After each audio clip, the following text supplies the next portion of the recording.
Okay, it's both. It's both of them? Both. Okay. So do they party a lot together still? Like here in Denver? No, because he's not single anymore. Right. When he was single, when they were single, but that was like 4 months. Hey guys, welcome to Little Blackbird 91. We're talking to you guys about Love is Blind, and I'm breaking down Anton and Ali once more again. But I'm breaking them down from a perspective of, I think Ali needs to proceed with caution. She needs to make sure she's asking the right questions, proceeding thus forth from here.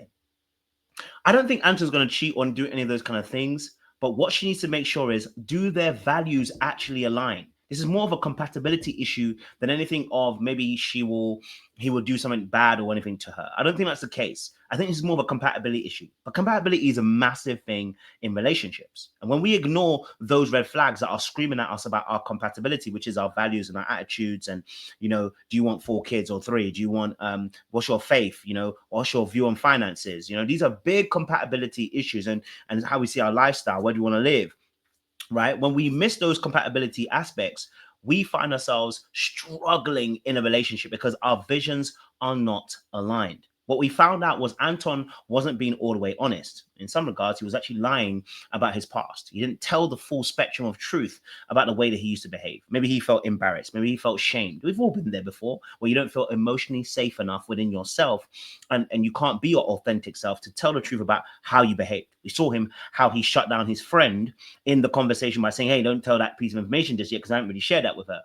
And then obviously the young lady that was dating his friend Joseph obviously then freed the realness in the toilets and let her know that nobody thought he was going to be the Marion type, because he was a free spirit and he liked strip clubs, he liked to party, he liked to drink.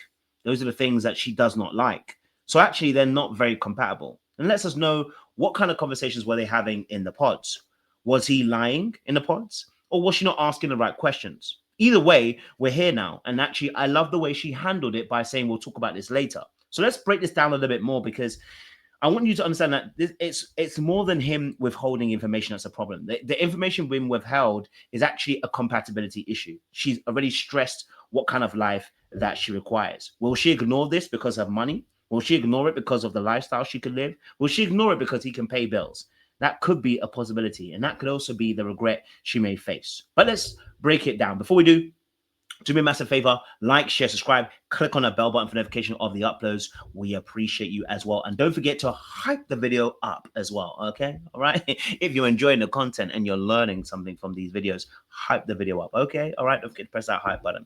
Cool. Let's get into this. Let's watch a little bit more, and then we'll break down some of this as well. Months ago, right? Because you guys have been together for 4 months? Yeah, but before that, yeah, they party a lot. That's interesting.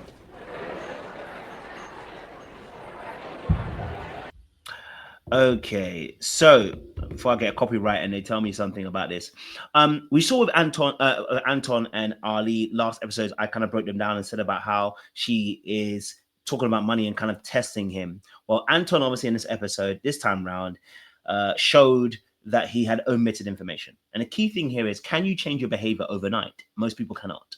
A pattern of behavior requires a time and a season of changing that pattern through the revelation of knowledge that you acquire to change that behavior, right? Love is a very powerful revelation, and it can change people's behaviors, but that's like a pot and lock drawer. You don't want to be resting on love and seeing that's going to change things. Okay, my camera decides to go off, but don't worry about that, guys. I'm coming back. It's going to be a little bit of a nasty camera, but we'll work with it for now. We'll work with this. Okay, give me a second. Let's work with this. Okay, cool. We're back. Sorry about that. The camera. I promise you, I'll have the camera back in order a little bit later on. But the key thing here about this scenario is the fact that, you know, she wants a certain type of man, and Anton seemingly might not be that kind of person, and so. Why is it that he wanted to emit this information? A lot of people fear the repercussions of saying something because they recognize the consequences and how saying this information makes them look. How does it look like talking about how you went to strip clubs, you partied all the time, you drank all the time, and you know you seemed unserious about marriage, and then you come on a show which is serious about marriage? Yes, the optics don't look good, and so one would fear. But the reality situation is, had he been honest, he actually still would have been in a better position, because once you're honest, you're authentically being free.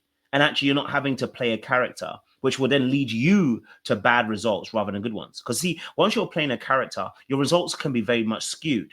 You may not have been with this woman, but actually you may have been with somebody who was actually better aligned for you and better suited to you. You may want to not do the drinking, the partying, and the strip clubs anymore. But if your behavior is still consistent with that, then you haven't changed. And therefore, you can't choose the right person. Ali may be the right person in the future, but you're not that person right now. You'll cause her and yourself far more pain. And this is actually where I think a lot of us have to pay attention, because a lot of us do this. In going for relationships, we're desperate and we're fearful of being alone. We're desperate and fearful of not choosing the right person. We're desperate and fearful of being with a person who we think is the most attractive or most desirable or the one that people love. We all have certain different fears. I've only mentioned one or two. There are so many different fears as people why they do these things. But desperation has a sound and it has results. Because if you look back at your dating past, were you desperate in the way you dated? You may not say it openly out loud to people, but if you really look at your choices and look at the person you're with, you chose somebody who wasn't attractive to you. You chose somebody who didn't have your value system. You chose somebody who was rude, disrespectful, mean, ugly in their spirit. You chose somebody who wasn't kind and compassionate. You chose somebody who was mistreating you. And all those things are actually present oftentimes in the very beginning. I'm not of the school that most people are narcissists, because they're not, right? And most people are not great liars either, because they're not. They're not great actors. This is why we only have a few people who are in Hollywood, okay?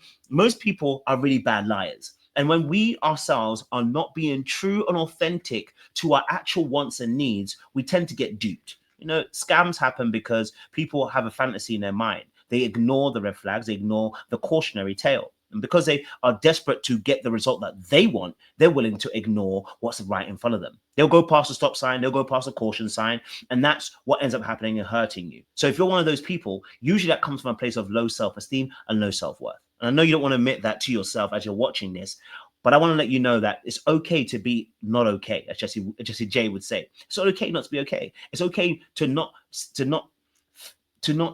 have the self-worth or the self-esteem that you actually want and crave. Looking at your results, does it show the high esteem? Do you stay longer than you need to? Do you go into relationships that are abusive? Do you go into relationships that are not conducive for your emotional health? Do you go into relationships where people actually mishandle you and misuse you constantly as a pattern of behavior? Did you grow up in an environment where that was always happening? See, with Ali here, she had to have this conversation. Let's look. The way that Anton was sharing things to me was very much like, Joe's the party guy. Joe's the one that wants to be out all the time. He's the one that's wild. But now, this is really important because this is slightly manipulative. For him to say that it was his boy that was doing this and he's not doing that, it is manipulative. It's a character that you've played. You've put on a mask and pretended as if you're somebody else, when really and truly it's you and Joseph who are like padre. You're two boys and two peas in a pod. And you're trying to resell and repackage it to Ali because you're creating an image. And so you're not being honest all the way about what actually happened. And so now she's having to reconsider. Now she's wondering, what else are you lying about? And that's the problem with you lying and not being honest in the first place. Problems. From what Melissa shared with me, it was very much like they were in that life together. There they are. I know he don't want to lose Ali because she a baddie, let's be honest. But the reality of the situation is, right, that in this scenario, he made it as if Joseph was the only one that was doing that. He played it off like, that's my boy, I'm not that way, and made it a comparative behavior aspect. And actually, he downed his boy in order to be lifted. People like that are a little bit dangerous. Dangerous in the sense of not they're going to hurt you, but dangerous in terms of that they will lie to get whatever they want. And people who lie and do to get whatever they want are duping you. This isn't good for relationship long term.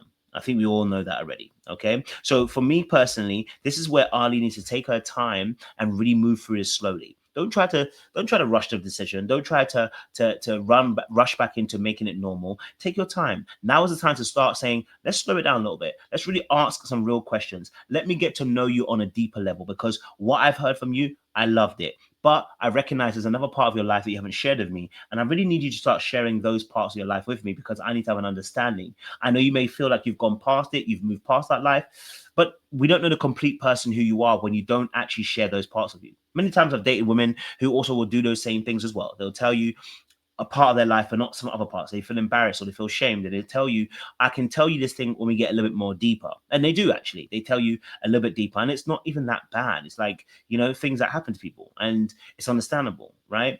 but in this case with him, he hasn't made such claims at the very beginning. Therefore, he has deceived Ali. So for Ali and anybody else who's in this situation, you should slow it all the way down. There's a piece of information that you just got given, and you know who I'm talking to. I'm talking to you who's watching it. You got given a piece of information, and it made your stomach turn over. It made your heart speed up, and it made your mind race. You are now looking at the scenario and going, this doesn't feel right. Something's not quite right. What does that mean? It means slow the frick down. The train is going way too fast and you're not able to comprehend what's actually happening to you. So slow it down. I realized I was looking up here. Yeah, my camera's down here. Slow it down. Okay. All right. Slow it down and actually start to process the information and start to ask critical questions that are going to help you make a deductive, reasoned, stable, sensible decision in this place. Okay. Well, I'm going to leave you here.